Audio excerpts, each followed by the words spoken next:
اس رات کو لیلۃ الشک بھی کہتے ہیں، اس کا ایک نام ہے لیلۃ الشک۔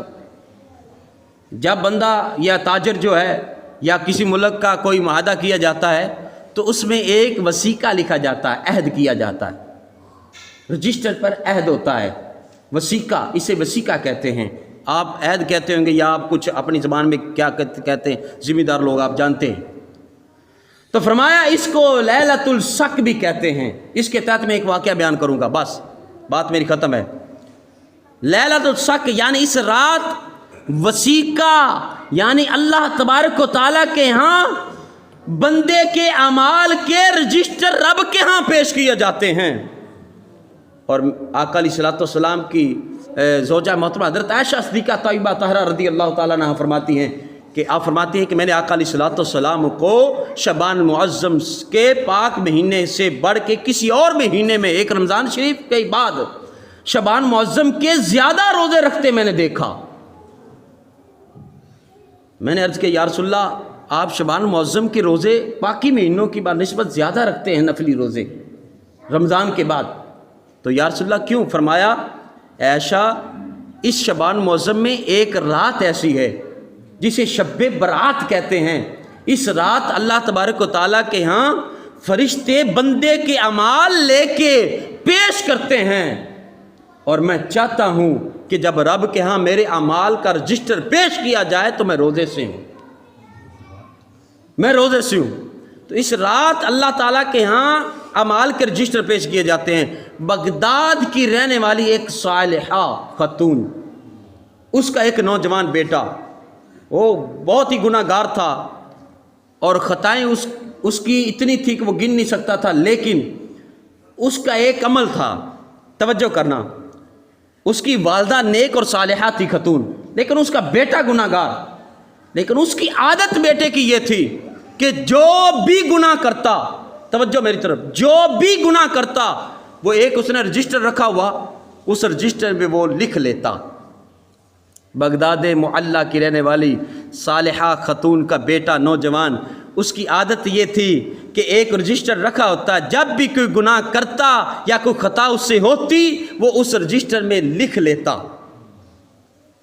اور اس کی نیت یہ تھی کہ رب کے ہاں میں دعا کروں گا یا اللہ یہ جو خطائیں میری ہیں نا، میرے گناہ ہیں، یہ مٹا دے۔ اب وہ اس نیت سے وہ خطائیں لکھتا رجسٹر میں۔ ایک رات اس کے دروازے پر ایک خاتون آئی جو بھوکی تھی، پیاسی تھی، جس کو اپنا کچھ چاہیے تھا، اس نے آ کے دروازے کی کنڈی بجائی۔ جب نوجوان نے دیکھا کہ خوبصورت نوجوان عورت میرے دروازے پہ کھڑی ہے اور وہ مجھ سے کچھ مانگ رہی ہے، پیسے وغیرہ، کچھ کھانا وغیرہ، اس کی نیت خراب ہوئی۔ اس نے اس خاتون کو کہا کہ اندر آ جاؤ۔ وہ خاتون اندر آنے کی بجائے پیچھے پلٹنے لگی۔ اس کو پتہ لگ گیا وہ بھی خاتون صالحہ خاتون تھی، نیک پاسدار تھی۔ تو پھر فرمایا گیا کہ اس نوجوان نے اس عورت کے ہاتھ سے پکڑ کر اسے اندر کھینچ لیا۔ جیسے اندر کھینچا تو وہ عورت رونے لگی، کچھ شعر پڑھنے لگی، رب کے ہاں دعا کرنے لگی، مولا اسے ہدایت عطا فرما، اس نوجوان کو ہدایت دے۔ جب اس عورت نے رو کے خوف خدا میں اللہ تبارک و تعالیٰ کے ہاں گڑ گڑا کے رو کے دعا کی، نوجوان نے اس عورت کے زبان سے نکلنے والے شعر سنے تو نوجوان کی آنکھوں سے آنسو جاری ہو گئے، وہ بھی خوف خدا میں رونے لگا۔ جب عورت نے دیکھا کہ میرے شعر سن کے نوجوان رونے لگا ہے خوف خدا میں، تو عورت کہنے لگی اگر تیری اپنے مالک کے ساتھ صلح ہو گئی ہے تو پھر مجھے کچھ دے دے کھانے کے لیے، صدقہ کر دے۔ اللہ اکبر۔ وہ نوجوان جلدی سے کچھ کھانے کو دیتا ہے اور ساتھ یہ کہتا ہے اے نیک پارسا خاتون، اے اللہ کی بندی نیک، میں تیرے سامنے ہاتھ جوڑ کے ایک عرض کرنا چاہتا ہوں، یہ کھانا لے جا، لیکن یہ دعا کرنا کہ جو میرے رجسٹر میں خطائیں لکھی ہوئی ہیں نا وہ مٹ جائیں، اللہ میری خطاؤں کو بخش دے۔ قربان جائیے اس نوجوان کے اس گزارش پر۔ وہ عورت نیک پارسا جو عورت وہ اس سے کھانا لے کر اپنے بچوں میں لے کر چلے جاتی ہے، وہ نوجوان پیچھے پیچھے اس کی عورت کے ہے کہ یہ میرے لیے دعا کرواتی ہے بچوں سے کہ نہیں کرواتی۔ وہ ماں جو تھی اپنے بچوں کے لیے جب اس سے لے کر خوراک آئی اور بچے کھانے لگے تو بچوں نے ماں کو سارا ماجرا سنایا۔ ماں نے کہا کہ بیٹا یہ جس نے کھانا دیا ہے نا، ہمیں رزق دیا ہے، جس نے کھانا دیا ہے، اس کی یہ طلب ہے ہم سے، وہ یہ چاہتا ہے کہ ہم اس کے لیے بخشش کی دعا مانگے۔ تو بچے بھی کیا ہی نیک تھے، بچے بھوکے تھے، حالانکہ بچوں نے کہا ماں اب کھانا بعد میں کھائیں گے، بعد میں کھائیں گے، سب سے پہلے اس کے لیے بخشش کی دعا کریں گے۔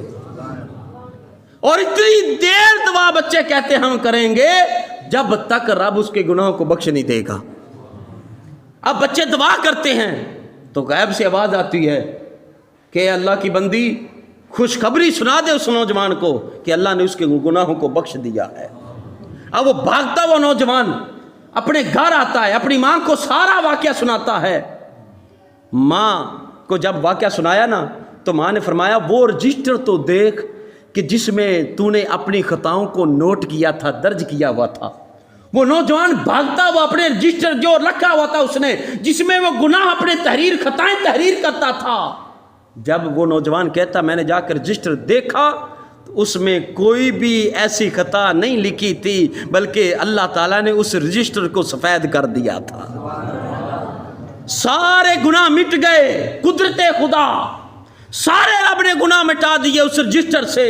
آپ غور کیجئے کہ اس رات رب تعالیٰ کے ہاں ہمارے اعمال کے رجسٹر پیش کیے جائیں گے۔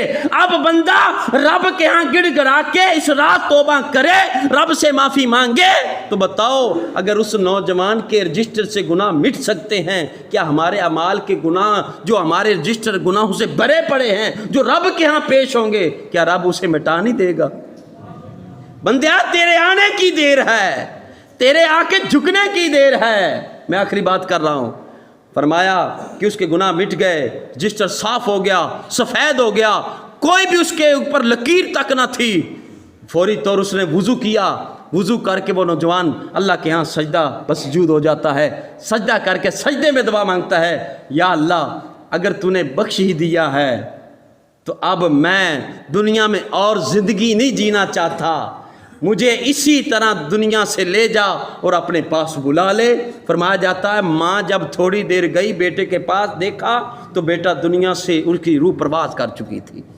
اس حالت میں گیا کہ اللہ تعالیٰ نے اسے معاف فرما دیا۔ اللہ تبارک و تعالیٰ اس رات ہمیں جاگنے کی توفیق عطا فرمائے اور اس رات زیادہ عبادت کرنے کی توفیق عطا فرمائے۔ آمین بجاہ نبی صلی اللہ تعالی وسلم۔